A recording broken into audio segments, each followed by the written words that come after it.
Bem, hoje nós vamos conversar sobre o livro A Cultura Importa, Fé e Sentimento em um Mundo Sitiado, de Roger Scruton. O Scruton é um nome bastante conhecido no conservadorismo, ele tem alguns livros sobre o assunto, inclusive eu tenho aqui Conservadorismo, um convite à grande tradição, que é um livro que eu quero ler muito em breve, mas A Cultura Importa foi o primeiro que eu li do autor e eu gostei muito. Basicamente, o Scruton aqui vai defender também essa posição conservadora em relação à cultura, que nós devemos preservar, conservar aquilo que é de bom na cultura ocidental. Porque há o que ele vai chamar de cultura do repúdio, que é basicamente um bando de adolescentes, ele vai usar esse termo maravilhoso, são pessoas imaturas que não compreendem a importância da própria cultura. A cultura, ele vai dizer que é um repositório de conhecimento que deve ser perpetuado. E existe um grupo de pessoas que diz, meu Deus, a cultura ocidental é muito racista, branca, patriarcal, colonialista, xenofóbica, burguesa e não sei o que, então a gente precisa destruir essa cultura. Inclusive, há alguns livros que tratam sobre esse assunto, o declínio do Ocidente, ou a queda, ou até mesmo o suicídio do Ocidente. Porque não é que a cultura ocidental seja combatida pelos orientais ou algo do tipo, mas os próprios ocidentais rejeitam e desprezam a sua própria cultura. Então o que o Scruton vai fazer aqui é justamente uma defesa da cultura. Ele vai dizer que essa questão multiculturalista de que todas as culturas são iguais, de que não existe uma cultura superior à outra porque todas são boas, isso é uma piada. É claro que existem culturas melhores que outras. É claro que existem culturas que produziram literatura, música, arte superiores a outras culturas. Sacrificar bebês é cultura de certos lugares. Por isso é bom? É justo? É moral? Não. Então, a cultura é algo que pode e deve ser objetivamente julgado. Inclusive, ele vai fazer uma defesa dessa capacidade que nós temos de julgamento, de dizer, olha, isso aqui é bom, isso aqui é mal. Isso aqui é certo, isso aqui é errado, isso aqui é belo, isso aqui é feio. E nós perdemos essa capacidade por conta desse multiculturalismo de que todas as culturas são maravilhosas e que não tem nada de errado, nada de ruim. E o problema é que perder essa capacidade de julgamento equivale a perder a nossa própria cultura, que é a nossa identidade. Então ele vai dizer que mais importante até do que a construção da cultura é a preservação dela. Então o que a cultura pode fazer é preservar a nossa memória, a memória de um povo. Então a cultura ocidental, ela foi construída, é uma cultura milenar que preserva a nossa memória. E quem produz a cultura? Ele vai dizer, a elite. É a elite que cria a arquitetura, a música, a poesia, a literatura clássica. Mas quem preserva essa cultura, quem perpetua essa cultura somos nós, meros mortais. Então você, ao ler Machado de Assis, por exemplo, você está preservando a cultura clássica do seu país. Você, ao ler Homero, Dante, Virgílio, Shakespeare, você está preservando a cultura ocidental. Ao passar pra frente, ao falar para as pessoas o quão belo, o quão incrível isso é, você tá preservando a sua própria cultura. E o problema é que essa cultura do repúdio cria um subjetivismo, um relativismo em relação ao que é a cultura. Então não há mais uma literatura boa, uma literatura ruim, uma arquitetura feia e uma arquitetura bonita. Não há mais uma arte que deva ser apreciada e uma arte que não deva ser apreciada. Inclusive ele dá o exemplo de Duchamp com a sua obra de arte, que na verdade é uma piada, aquele mictório que todo mundo já viu alguma vez na vida, tem um livro didático. E aí você olha e pensa, meu Deus, mas essa arte, o que ela tá querendo nos dizer? Na verdade ela é super disruptiva, é uma crítica, uma sátira, não é uma piada, é um mictório, não é arte, tá? E aí as pessoas querem colocar assim no mesmo pé de igualdade. Então a Capela Sistina de Michelangelo, Mona Lisa de Da Vinci, ou A Tempestade de Rembrandt, com essa piada de Duchamp, porque não há mais nada superior. Isso acontece com a literatura clássica também. Não é que a gente deva desprezar tudo, mas há uma diferença substancial entre Dante e J.K. Rowling, por exemplo. Inclusive ele vai citar Harry Potter aqui diversas vezes, ele não é muito fã, para dizer que, olha, essa literatura de massa não é equivalente à literatura clássica, aquilo que de melhor já foi escrito na história do Ocidente. Ele dá exemplos de cultura em relação a todas essas áreas. Então ele vai falar muito sobre a música, ele entende demais de música, essa parte eu fiquei boiando, inclusive. Ele vai falar sobre a arquitetura. Essa parte eu achei muito interessante porque eu e meu marido, a gente tem uma divergência em relação a isso, porque eu amo arquitetura clássica, acho tudo lindo. E ele gosta muito da arquitetura moderna, industrial. E eu sempre falo, cara, isso é feio, sabe? As casas todas quadradas, todas iguais, não tem vida, não tem beleza, não tem arte, não tem individualidade, não tem sentido. É uma arquitetura desprovida de vida. É uma arquitetura que não diz nada. Inclusive, o explorar do meu Instagram é cheio de fotos, de vídeos de casa e tal, essas casas americanas, clássicas, enfim. E quando eu tava pesquisando mais, principalmente sobre apartamento, que eu ia morar em um apartamento, eu comecei a ver que todos os apartamentos eram iguais. Assim, a bancada da cozinha, a pia, a mesa, tudo era colocado igual. E tudo parecia consultório de dentista. Não havia mais personalidade. Era tudo igual. tudo sem vida. Então existe essa distinção entre feio e bonito. Ele tem um livro até que se chama Beleza, e há um documentário também sobre o livro que é Porque Beleza Importa, que eu quero muito assistir, quero muito ler esse livro também, porque a beleza não é algo subjetivo. O gosto sim, mas a beleza não. Então, até mesmo a beleza é um ideal, é um valor intrínseco a ser preservado. E tudo isso é importante porque ele vai falar que o que a cultura busca fazer é repassar, é produzir, é manter essa universalidade, os valores intrínsecos. Então há certos valores como a bondade, a beleza, que são universais. E a cultura ocidental conseguiu atingir isso por meio de sua literatura, de sua arquitetura, de sua música, de sua poesia. Então esses valores humanos, quando captados, quando encontrados, quando passados para nós, valem muito. E o que nós estamos fazendo é destruindo esses valores que foram encontrados, que foram construídos, que foram alcançados, e nós estamos colocando lixo no lugar. A música atual, a literatura, os filmes, a arquitetura, tudo perdeu a qualidade, a beleza, a identidade. A troco do quê? De tentar destruir uma possível cultura ocidental, patriarcal, racista, etnocêntrica, xenofóbica, que é a cultura que nos deu Dante, Homero, Virgílio, Shakespeare, que é a cultura que nos deu quem somos hoje em dia. Então ele vai falar sobre todos esses aspectos, música, arte, arquitetura, mas a parte que eu mais gostei, é claro, foi sobre literatura. Ele fala sobre a importância da literatura clássica, a literatura que foi escrita, produzida, perpetuada na nossa cultura, e como ela é importante para o entendimento daquilo que nós somos, da própria essência humana. Então, sobre essa importância do julgamento, que eu falei que nós perdemos com o tempo, nós perdemos essa capacidade de julgar aquilo que é bom, aquilo que é mal, aquilo que é certo, errado, feio, bonito. Ele vai falar como que a literatura também nos ajuda a recuperar essa capacidade. Então ele diz, somente uma leitura muito superficial de Chaucer ou de Shakespeare veria esses escritores como endossadores da sociedade em que viveram, ou ignoraria o fato muito mais importante de que suas obras mantêm a humanidade à luz do julgamento moral, e que examinam com todo o amor e toda a piedade que exige a fragilidade da natureza humana. É justamente a aspiração à verdade universal, a uma perspectiva da condição humana sob o olhar divino, que é a marca da cultura ocidental. Então, o que a cultura ocidental buscou e conseguiu atingir é essa universalização, aquilo que nós somos, que nós devemos ser, aquilo que nós devemos apreciar, aquilo que nós devemos sentir. Então é isso que a literatura clássica, por meio de Shakespeare, Chaucer, Milton, Dickens, conseguiu construir essa busca, essa aspiração dos valores intrínsecos, e isso é a cultura. Então ele diz que a arte consegue ampliar a nossa visão de humanidade e nos ajuda a ver o mundo como imbuído de valores intrínsecos, significativos em si mesmos e sem referência aos nossos próprios interesses egocêntricos. Então a importância da arte, literatura, cultura, tudo isso para nós é para que nós consigamos atingir o ideal, a verdade, aquilo que nós buscamos a nossa vida toda. E a nossa cultura milenar buscou atingir exatamente isso. Inclusive, o próprio subtítulo Fé e Sentimento em um Mundo Sitiado é muito sugestivo, muito simbólico, porque ele vai falar também sobre a perda da fé, do sentimento, dos valores, da religião como uma parte característica dessa cultura pós-moderna. Isso me lembrou muito o que C.S. Lewis vai dizer em Abolição do Homem sobre os homens sem peito. Os homens que perderam os valores, os princípios, a moral, a religião, os homens que não são mais nada, que não passam de cabeças, cérebros ambulantes, mas que possuem seu coração atrofiado. E é justamente essa cultura que busca exaltar esses valores humanos como atributo divino que o Scruton está defendendo aqui, é a nossa cultura ocidental. Inclusive, uma das coisas mais sensacionais que ele defende aqui é o uso da cultura para a ordenação moral, para cultivo das virtudes.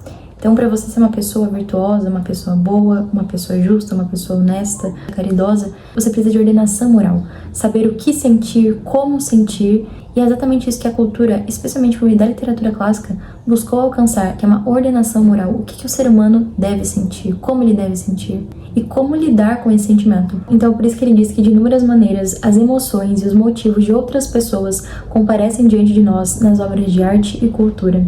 E espontaneamente estabelecemos uma empatia, recriando na imaginação a vida que essas obras retratam. Não é que imitemos os personagens retratados, mas nós nos movemos com eles. Inclusive, eu falei sobre isso, eu acho que foi quando eu fiz a resenha do livro A Imaginação Educada, porque o Freud também vai dizer como que a literatura consegue nos fazer colocar no lugar das outras pessoas. E esse sentimento de empatia, o Roger Scruton vai usar o tempo todo para mostrar como que nós conseguimos nos colocar no lugar dos outros quando temos acesso à boa cultura, especialmente à literatura. Então, essa capacidade de entender, de conseguir compreender a vida de outra pessoa por meio de uma obra literária, assim compreender a minha vida, as minhas ações, as ações das pessoas à minha volta, isso é importante para criar em nós humanidade. Então veja como que essa relativização da cultura, especialmente da literatura, nesse caso, é muito problemática, porque aí você vai se ver diante de diversas obras literárias que não vão te dizer o que fazer, o que sentir, como sentir, não vão te dar referência, não vão te dar um arcabouço, não de como viver igual a esses personagens, mas de como entendê-los e a partir disso entender você mesmo. Então ele vai dizer que essa literatura ruim é uma literatura que faz com que a gente tenha empatia com aquilo para o qual não se deve ter empatia, por exemplo. Então a boa literatura e a boa cultura ordena a nossa vida. E é exatamente essa falta de ordenação moral que é um problema pós-moderno gigantesco. Ninguém sabe mais o que sentir, como sentir, o que agir, o que fazer. As pessoas não têm ordem, elas não têm um rumo, uma bússola. E é impressionante como que sempre, em qualquer vídeo, qualquer assunto, surge novamente Memórias do Subsolo, de Dostoiévski. Porque esse homem do subsolo é uma representação perfeita do que é o homem pós-moderno, do homem que abandona todo esse arcabouço universal para seguir por si mesmo, sem rumo, sem direção, sem bússola moral, sem sentido, sem nada.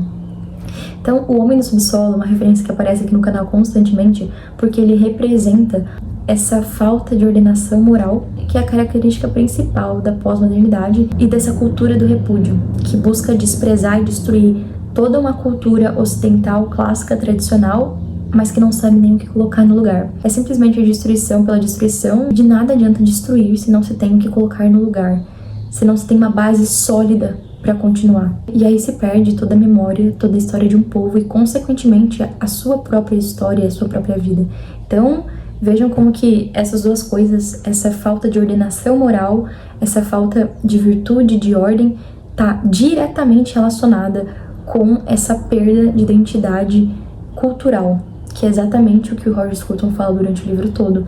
Nós queremos destruir aquilo que foi construído e a partir disso nós destruímos a nós mesmos. Inclusive, é por isso que ele vai defender a religião como um dos aspectos mais importantes dessa ordenação moral e dessa produção de cultura. Porque a preocupação da religião é justamente essa educação moral. Ele vai dizer que é o que sentir nas circunstâncias da vida comum.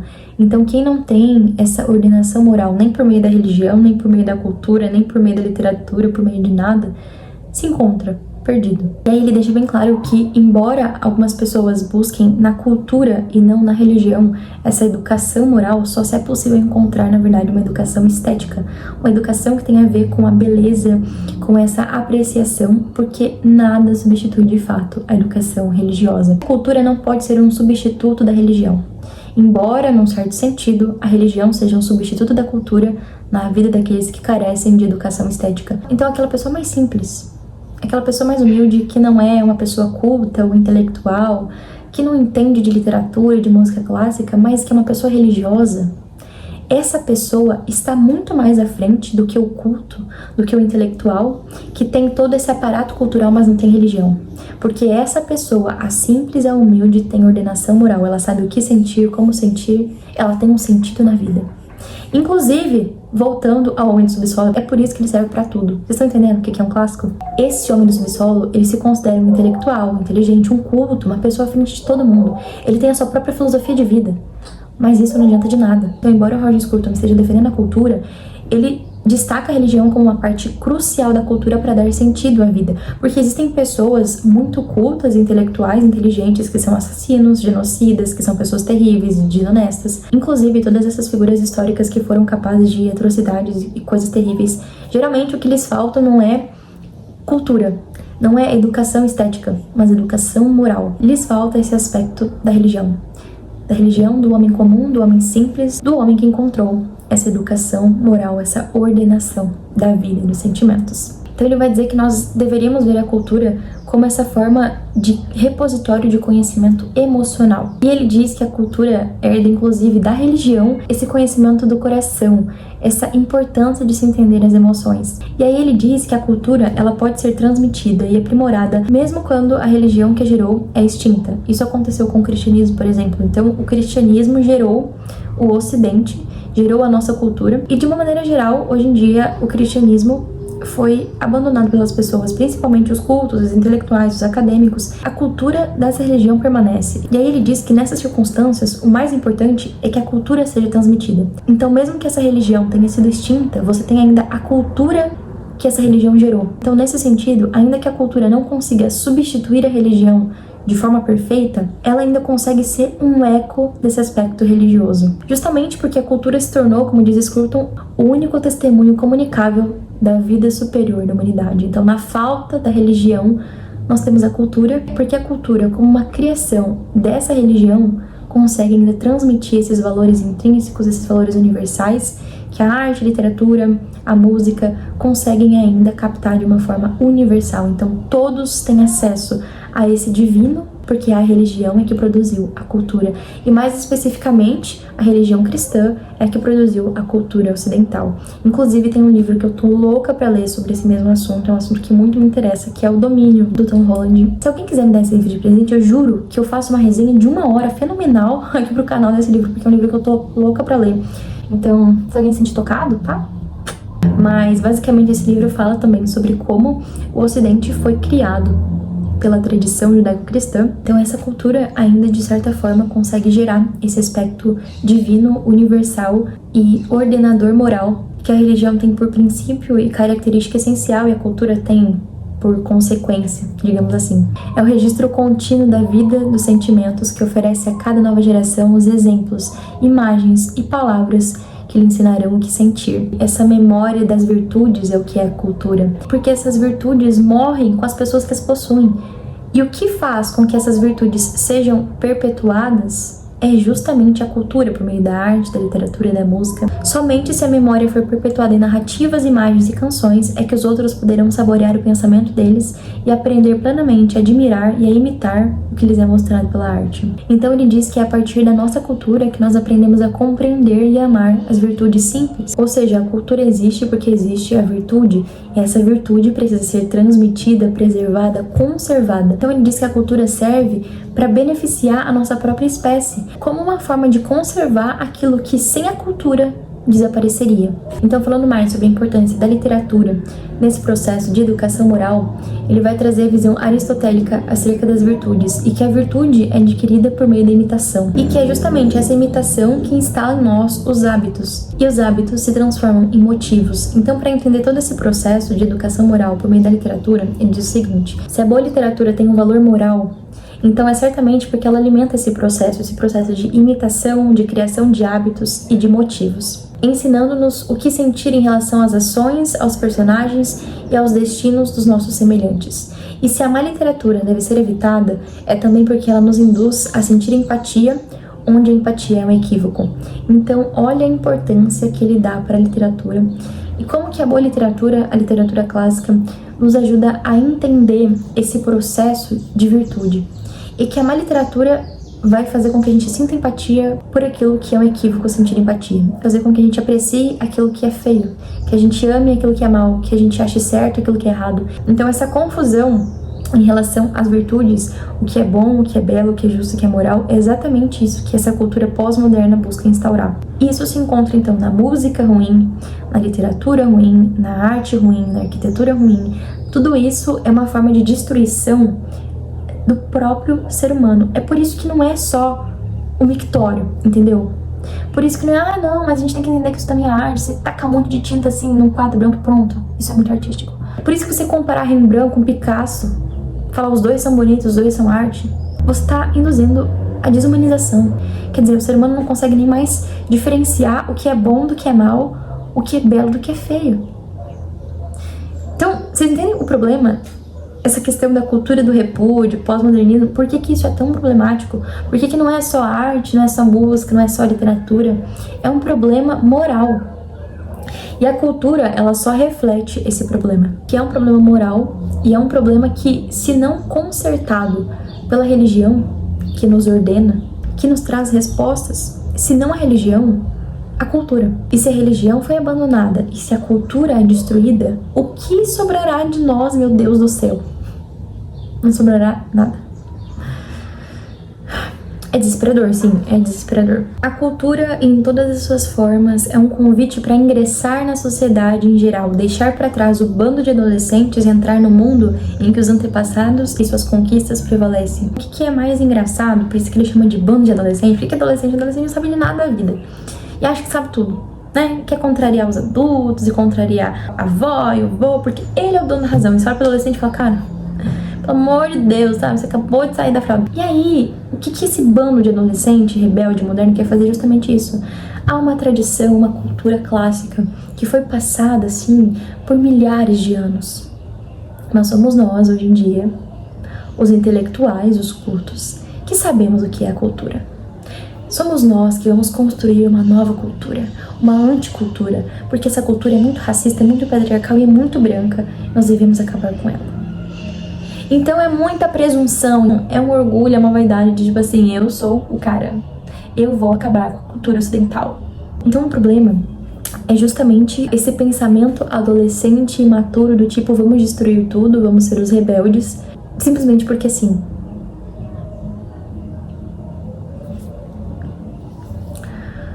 Então ele vai fazer uma crítica muito incisiva a esse relativismo.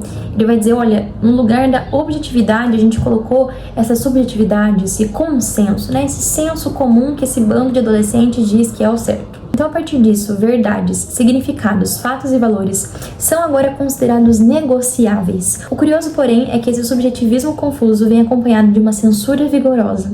Aqueles que colocam o consenso no lugar da verdade rapidamente distinguem o consenso verdadeiro do falso. Então, quer dizer assim, ó, os relativistas dizem que tudo é relativo, né? E é esse consenso, então, do que os relativistas acreditam. Só que se você tem uma opinião diferente, ele vai te julgar a partir da opinião que esse consenso de bando de adolescente tem. Então, assim, a partir disso, cadê o relativismo que vocês estão falando? Que aí vocês estão sendo absolutos. Basicamente, relativismo pra vocês, absolutismo pra mim. É essa objetividade, esse absolutismo no relativismo, entendeu? Então, se você pensa de forma diferente, você é censurado. Se você defender essa cultura tradicional, clássica e muito opressora, você é censurado. Por quê? Porque é relativo até o momento em que eu digo que isso é bom e isso é ruim, porque daí minha opinião é absoluta.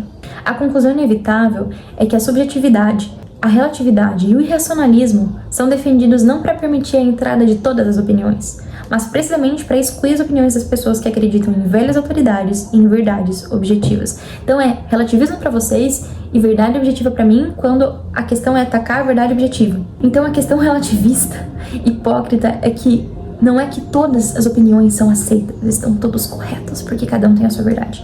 Porque se você é baseado na sua religião, na Bíblia, na tradição clássica, naquilo que foi construído ao longo do tempo, a sua opinião, não importa, ela vai ser censurada. Veja, a relatividade e o irracionalismo são defendidos não para permitir a entrada de todas as opiniões.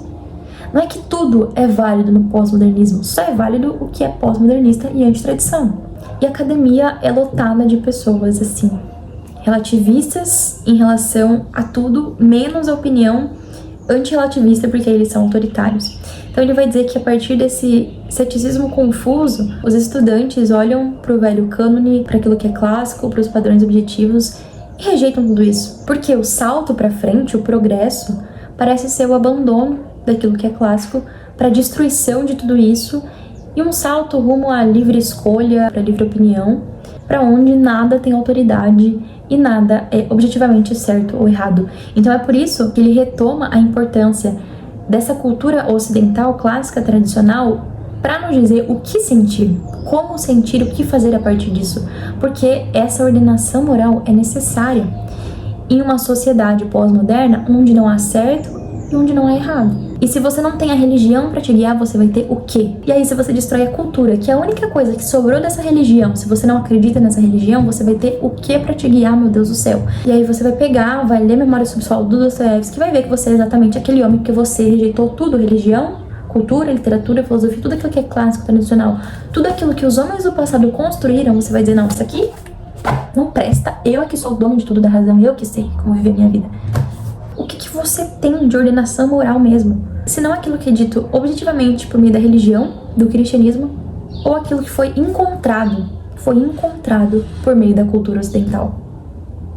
Então, esses homens construíram o Ocidente porque eles encontraram essa universalização, esses valores intrínsecos que estão desmoronando internamente, por meio das próprias pessoas que deveriam perpetuar essas memórias. Ele vai inclusive retomar essas acusações de que a cultura ocidental é racista, é fascista, é etnocêntrica, não sei o quê, para dizer o seguinte: por mais falsas que sejam essas acusações, elas pressupõem a própria visão universalista que declaram ser impossível. Essa visão universalista é o legado da cultura ocidental para nós e a razão pela qual devemos conservar essa cultura e transmitir os seus grandes ensinamentos aos jovens. A cultura ocidental é o nosso recurso moral mais elevado no mundo que chegou à modernidade. Ela contém o conhecimento do que sentir, no mundo em que o sentimento corre o risco constante de se perder.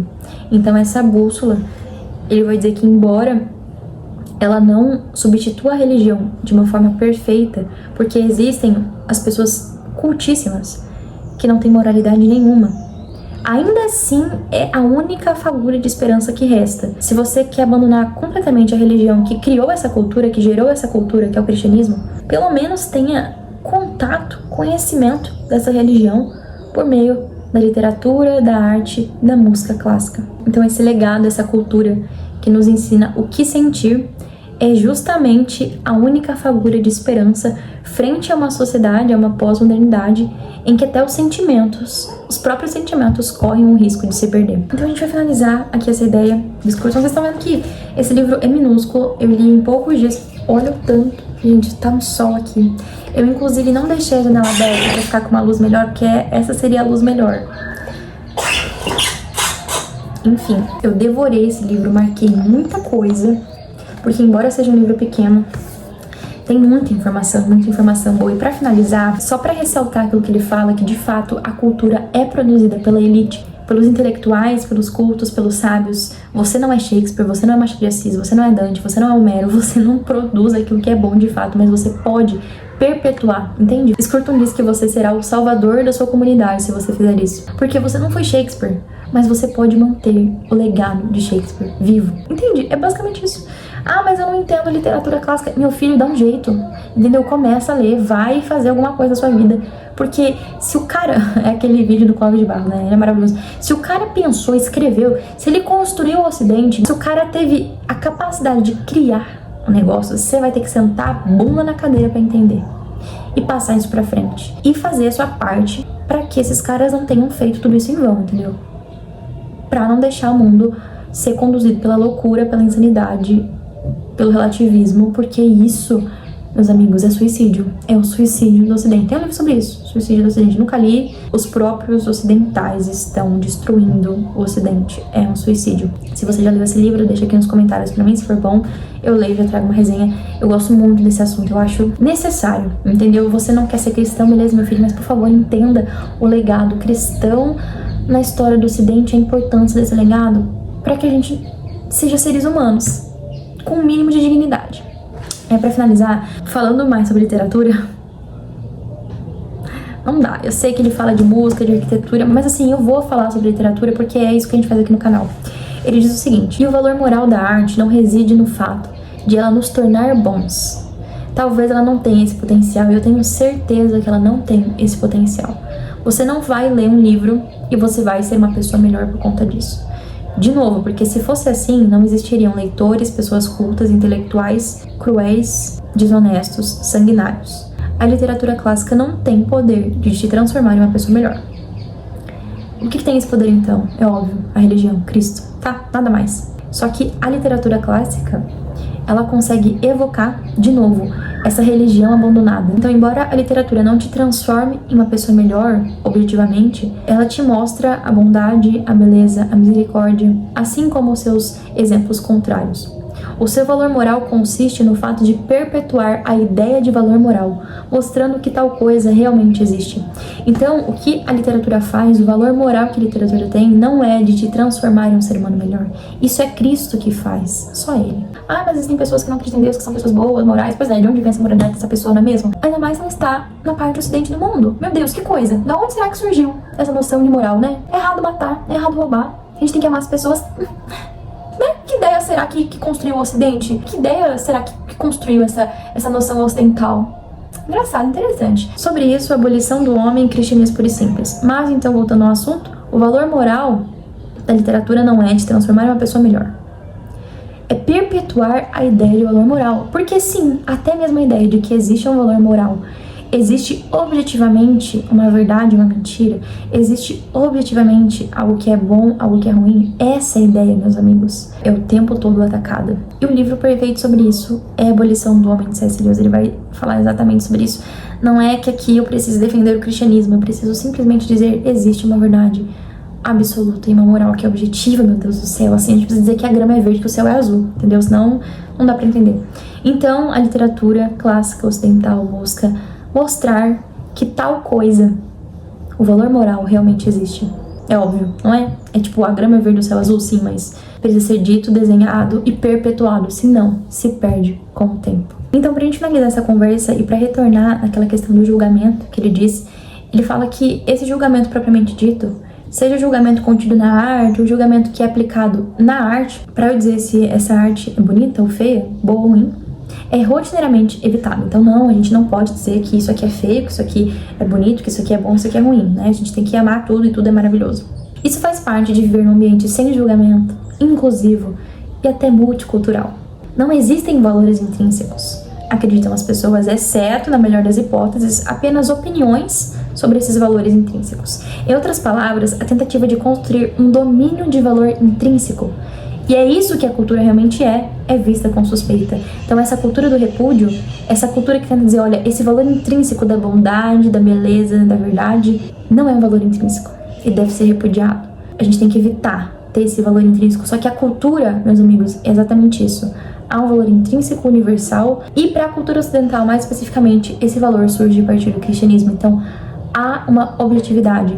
E é por isso que a cultura importa. Porque na pior das hipóteses, ao se perder a religião, ao se perder esse caminho moral, a não se saber o que fazer, o que sentir nesse mundo de loucura, a única coisa que nós temos ainda, que nos demonstra, que nos revela, que nós temos esse aspecto de divindade em nós, é a nossa cultura. E nós sim precisamos preservar a fé, o sentimento, a religião e os valores objetivos em um mundo sitiado. E é por isso, meus amigos, que ao final de toda resenha, de toda conversa sobre algum livro aqui neste canal, sempre terminamos com a seguinte frase: viva a literatura. Que ela permaneça, que a gente consiga levar o legado daquilo que escreveram para nós há séculos atrás para frente, porque sem esse legado nem aqui estaríamos. Então, viva a literatura e viva Roger Scruton.